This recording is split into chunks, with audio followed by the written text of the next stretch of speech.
Bonjour, voici la correction que je vous propose pour le brevet blanc de décembre 2016 en commençant par l'exercice 1. Alors, cet exercice 1, on commence par lire attentivement la consigne et on constate qu'il s'agit d'un QCM, un questionnaire à choix multiples. Ensuite, on vous dit pour chaque question, des réponses sont proposées et une seule réponse est exacte. Et ce qui est assez important, c'est que pour chaque question, il faut écrire le numéro de la question et recopier la bonne réponse. Enfin, aucune justification n'est demandée, donc on vous demande juste un numéro de question et la réponse qui va avec. Alors, première question, quelle est l'écriture scientifique de, et voici toute une expression. Il faut savoir que quand on est en QCM, votre point d'appui, c'est votre calculatrice. Donc là, on ne va pas se poser tellement de questions.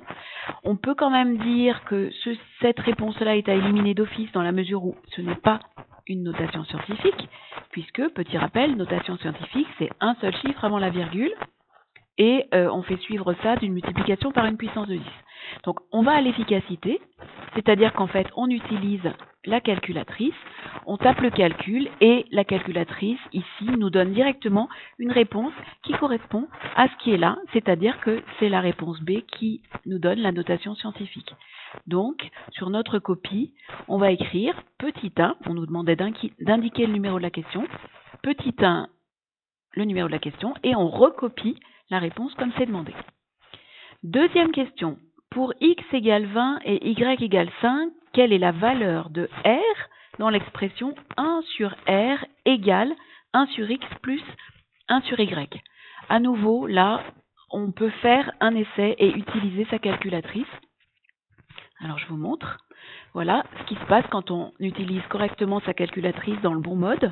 On voit que 1 vingtième plus 1 cinquième égale 1 quart. Attention, regardez bien la question, on vous demande le dénominateur, on vous demande ce qui correspond à la lettre R. Donc ici, clairement, c'est notre 4 et non pas 0,25 qui est le résultat du calcul. Donc on va recopier numéro de la question petit 2 et puis la réponse, c'est R égale 4. On a déjà 2 points parce que si on jette un œil ici, on s'aperçoit que chaque question est notée sur un point. Et là, il y avait un moyen très simple d'avoir 2 points, presque sans réfléchir, simplement en utilisant la calculatrice. Ça change un petit peu avec la question 3. Un article coûte 120 €, une fois soldé, il coûte 90 €. Quel est le pourcentage de réduction? Alors ça fait référence au chapitre sur les augmentations, diminutions, les taux. Alors, comment est-ce qu'on procède? On procède de la manière suivante, on calcule le quotient, donc 90 sur 120, c'est-à-dire le prix final, divisé par le prix initial. Et quand on fait ce calcul, on s'aperçoit que le résultat est égal à 0,75. C'est-à-dire qu'en fait, 1 moins t sur 100, c'est 0,75. 0,75, on sait que c'est une réduction de 25% qui est indiquée de cette manière. Donc, je répète, 90 divisé par 120 égale 0,75. C'est le coefficient de proportionnalité qui existe entre le nouveau prix et l'ancien prix. Le nouveau prix est égal à 0,75 multiplié par l'ancien prix, donc ça veut dire que s'il nous reste 75% du prix à payer, nous avons bénéficié d'une réduction de 25%. Donc on prend réponse 3 et 25%. Voilà pour cette question-là. Question suivante. 165 est-il un nombre premier? Alors, référence au chapitre d'arithmétique. Comment fait-on pour savoir si un nombre est premier? S'il l'est, il n'a d'autre diviseur que 1 et lui-même. Autrement dit, si je trouve un diviseur autre que 1 et lui-même à mon nombre, je peux dire qu'il n'est pas premier. Regardons ce qui nous est proposé. Non, car il est divisible par 3. Alors, ça fait penser au critère de divisibilité par 3. Un nombre est divisible par 3 si la somme de ses chiffres donne 3, 6 ou 9. Donc, on va essayer. La somme de ces chiffres, 1 plus 6 plus 5, ça fait 12. Je recommence. 1 plus 2, ça fait 3. Conclusion, mon nombre est divisible par 3 et donc, il n'est pas premier. Voilà pourquoi il fallait écrire petit 4, non, car il est divisible par 3. Enfin, dernière question, on vous donne une expression littérale et on vous demande quelle est sa forme développée on vous propose 3 possibilités.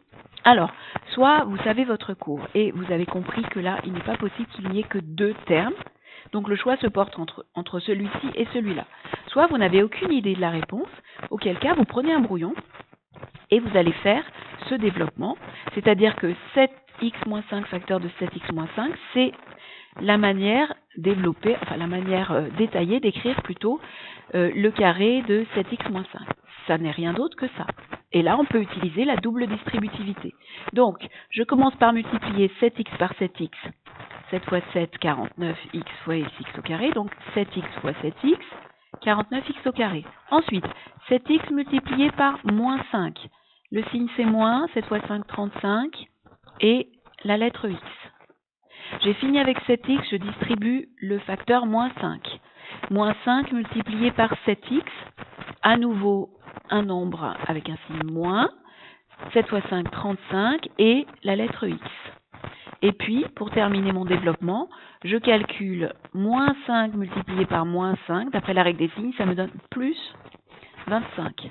Donc ici, clairement, en comparant ce qui m'est proposé, je m'aperçois qu'il s'agit de la réponse B, puisque moins 35x moins 35x, ça fait moins 70x. De toute façon, le moins 70x était proposé dans les deux cas. La question était juste, est-ce qu'il s'agit de plus 25 ou de moins 25? La réponse est donnée par la règle des signes. Donc, ça veut dire que la réponse à ma question 5, la réponse à ma question 5, eh bien, ici, c'est précisément donc 49x au carré, moins 70x et plus 25, vraiment un plus, d'après la règle de signes. Voilà. Alors, les QCM, on en trouve assez souvent dans les sujets de brevet. Il faut savoir que c'est une occasion de gagner des points puisque on peut essayer chacune des réponses alternativement pour voir laquelle est la bonne et donc il est vraiment dommage de passer à côté de ce genre d'exercice.